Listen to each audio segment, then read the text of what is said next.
Salut les coureurs, salut les triathlètes. Alors dans le sud, c'est vraiment un temps magnifique, c'est super agréable. Et aujourd'hui, je vais vous parler sortie récupération. Il y a beaucoup de coureurs que je coach qui me disent mais tu nous mets plein de jours de repos, mais toi tu n'en prends jamais. Alors c'est vrai, je cours quasiment 7 jours sur 7, mais par contre, la plupart de mes séances, ce sont des séances tranquilles, ce que j'appelle moi séance de récupération. Ça correspond à quoi? Alors on peut récupérer en restant assis dans son fauteuil, effectivement, mais moi je trouve ça beaucoup moins efficace que de pratiquer une activité sportive. Ça peut être une autre activité sportive qu'on fait tranquillement, ou tout simplement de courir, mais vraiment de façon lente. Ma VMA, donc aujourd'hui elle est à 19,5. Je cours le marathon, et je vais me flatter, je vais dire à 15,5, même si c'est un petit peu moins. Et je fais mes footings en endurance fondamentale aux alentours de 12 km/h. Et là aujourd'hui, par exemple, pour moi c'est vraiment une journée récupération. Ce matin, j'ai testé mon HRV dans ma variabilité de fréquence cardiaque qui me dit Michel, aujourd'hui tu es fatigué, fais pas l'effort. Alors c'est ce que je vais faire.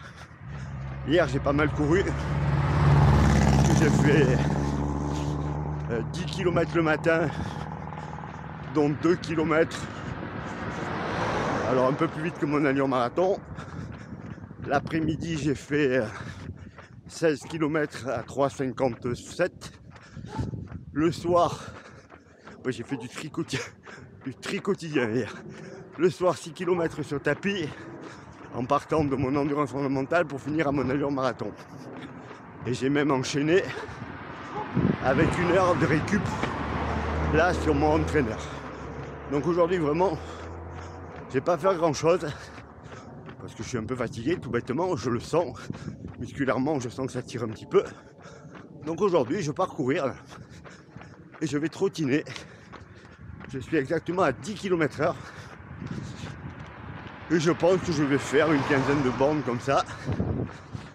Alors vraiment, il n'y a aucun effort. Ce que je fais, c'est que j'évacue les toxines d'hier.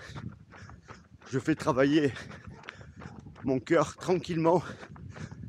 C'est ces séances-là où votre cœur il ralentit petit à petit. Là, je commence à être en forme parce que je suis enfin repassé sous les 40 en fréquence cardiaque de repos.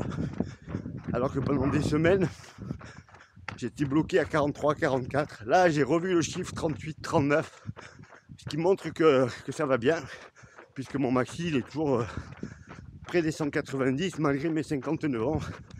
Donc ma fréquence cardiaque de réserve, elle est très bonne. Et donc cette fréquence cardiaque basse, je l'obtiens aussi en faisant toutes ces séances. Alors moi, il faut savoir que je cours environ entre 10 et 12 fois par semaine. Je fais que 3 séances de qualité par semaine maximum, voire même 2. Le reste du temps, c'est soit de l'endurance de base, donc endurance fondamentale. Là, je suis entre 12 et 13. Et beaucoup de séances de récup. Alors, pourquoi je fais ces séances de récup? Donc déjà pour récupérer, tout bêtement. Je fais ça aussi pour brûler des calories, pour me mettre au poids pour la course. Là, vous savez, je prépare le marathon de Séville. C'est l'hiver, alors depuis quelques jours c'est le printemps, mais ça a été l'hiver longtemps. Moi j'ai beaucoup de mal à pas manger, donc j'augmente ma ration de kilomètres pour brûler plus de calories et pour maigrir tranquillement. Alors je serai pas dans un poids hallucinant à Séville, mais je pense que je vais arriver à être à 71, ce qui devrait me permettre de faire un joli marathon, puisque j'ai pas une ambition démesurée pour cette course, où je me contacterai volontiers de faire moins de 2h48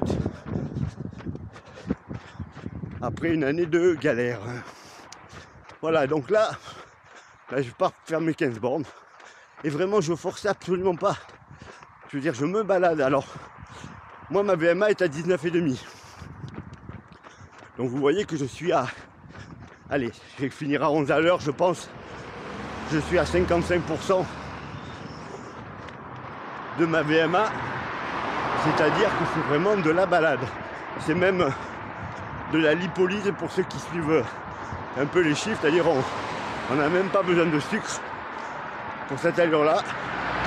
D'ailleurs, je pars. Il est 13h et quelques là. J'ai absolument pas mangé. Je pars à jeun. Oh, je petit déjeune pas, mais je me suis levé tard. Par contre, j'ai mangé cette nuit comme je fais toujours en prévision des séances du lendemain. Donc là, je vais faire mon heure et demie tranquillement. Et non seulement ça va pas me fatiguer, mais je vais récupérer. Alors pour vous, il est évident que si vous courez 3 fois par semaine, c'est plus compliqué d'aller faire des séances de récup. Parce que pour vous, ça sera une vraie séance. Mais dès que vous atteignez les 5 séances, eh bien effectivement, on pourra ajouter des petites séances. J'ai une de mes coureuses qui est pourtant une débutante, à qui je fais faire 4 séances par semaine et qui bosse super bien. Coucou Emmanuel. Et l'autre jour, je lui ai dit, écoute, on va rajouter le jour de ta grosse séance 30 minutes de récupération. Elle a cru que je plaisantais. Elle a cru que je faisais ça pour lui faire une blague. Parce qu'effectivement, elle court à peine depuis un an et ça lui paraît aberrant. Et pourtant, moi, je sais que grâce à ça, elle va beaucoup mieux récupérer de sa séance de qualité que je lui fais faire le matin. Parce qu'elle va virer toutes les toxines qu'elle a dans ses muscles. Et elle sera beaucoup mieux ensuite. Alors, elle a une VMA qui est toute petite. Aujourd'hui, elle va avoir 13, 13,5 ou 14 peut-être, j'espère. Donc ça veut dire courir à 7,5, 8 km/h, c'est presque de la marche. Et comme je lui disais, mais tu peux même aller marcher. Le tout, c'est de s'activer. Quand vous vous activez, le cœur se met en route. Il envoie de l'oxygène aux muscles. Il fait tout bosser. Et vous remettez un peu à neuf le système, vous clinez ça. Donc n'hésitez pas à faire des séances de récupération. Moi, je le fais souvent en vélo. J'ai un home trainer chez moi, puisque je suis un ancien triathlète, même si je n'en fais plus aujourd'hui.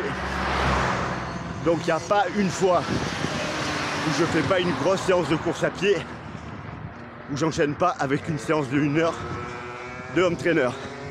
Et là pareil, pour ceux qui connaissent les chiffres, je suis toujours à 255 watts de FTP. Donc c'est censé être la puissance que je peux tenir pendant 1 heure en vélo. Moi, ma récup, elle se fait à 100 watts. C'est-à-dire que même pas je transpire. Mais je tourne mes jambes pendant 1 heure. Résultat, 0 courbature le lendemain. Tout va bien. Donc n'hésitez pas à remettre le couvert quand vous avez fait une grosse séance le matin. Vous pouvez tout à fait le soir rajouter une petite séance de la marche, du vélo, quelque chose. La seule consigne, c'est donc de ne pas forcer du tout. N'hésitez pas à me poser des questions. Alors, on est bien d'accord. On ne parle pas de double séance. Hein. C'est pas la même. Parce qu'on peut faire des doubles séances. On peut tout à fait faire un footing le matin soutenu et refaire une séance le soir. Là, on est sur autre chose. Là, bien sûr, je vous conseille absolument pas ça. Si vous n'êtes pas un athlète, on va dire, très aguerri, parce que c'est très dur à encaisser. Donc là, on parle vraiment de récupération. Aucun effort. Je me balade. Je promène, je regarde le paysage. J'écoute ma musique. Si je suis pas seul, je parle. Alors l'idéal, souvent, c'est de faire ça avec quelqu'un, et si possible, de beaucoup moins fort que vous. Mesdames, si votre mari ne court pas, ben c'est peut-être l'occasion de lui dire, allez chérie, viens, on va faire 30 km.